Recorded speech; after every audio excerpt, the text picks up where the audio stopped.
When I was diagnosed with schizophrenia, the doctor took my parents aside and said, "Bethany is permanently and totally disabled. She will not go back to school, she will not work, she will not live independently. This is in many ways the end of her life."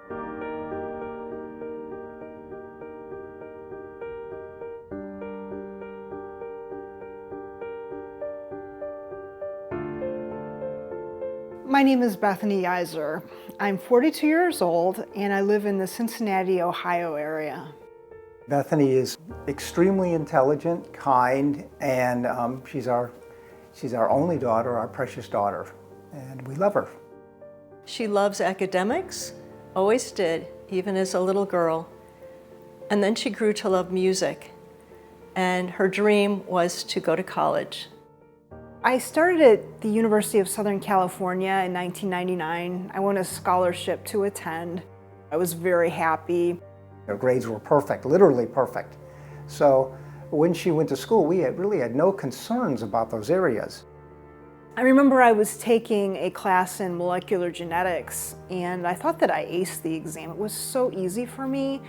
And really, I had aced exams before, but I had actually failed it. I had essentially written gibberish for all the answers.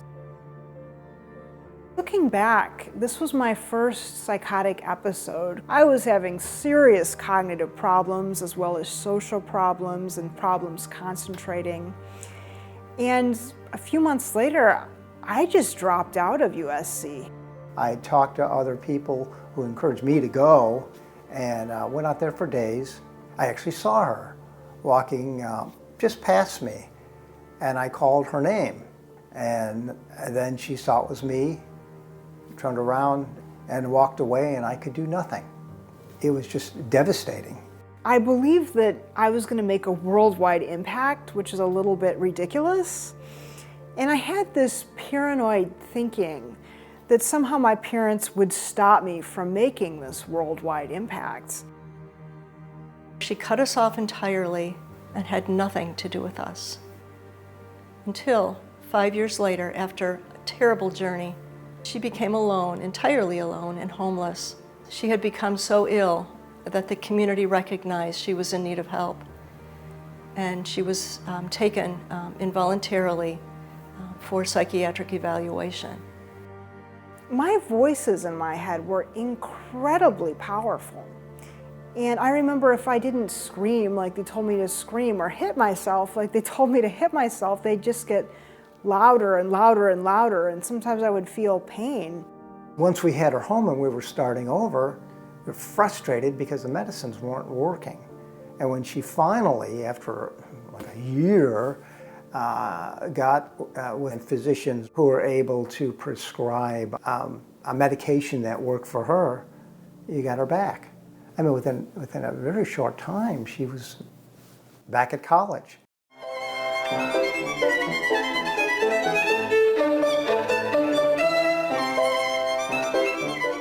There was always music in our home. It was typical to hear piano and violin duets. The music stopped. Schizophrenia had silenced it. You can just start right there, yes? Yeah, right into the key change? Right there, yeah. Okay.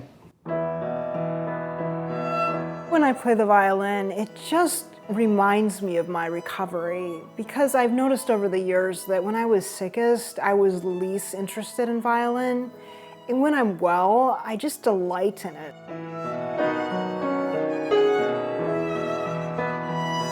Do you ever hear anyone do a big thing about the recovery of schizophrenia? No, but you do hear everyone that is so horribly ill that does a violent crime and everything like that. And the public thinks that mental illness is just something you can correct on your own. I see stigma all the time. There's just a lot of misinformation. I met a young doctor at the church and she was talking about how, people with schizophrenia never recover and they're usually totally disabled. And I thought to myself, you're a doctor and it almost seems like you know very little about schizophrenia. That's why she speaks for the med school. That's why she speaks to the law school, to the nursing school and all of that. So since psychiatrists do not see recovered people with schizophrenia, their template for what schizophrenia is narrow also. I wanted to share with people what had happened. Oh yeah, I had schizophrenia, but I'm all better now. And I applied to start the Cures Foundation.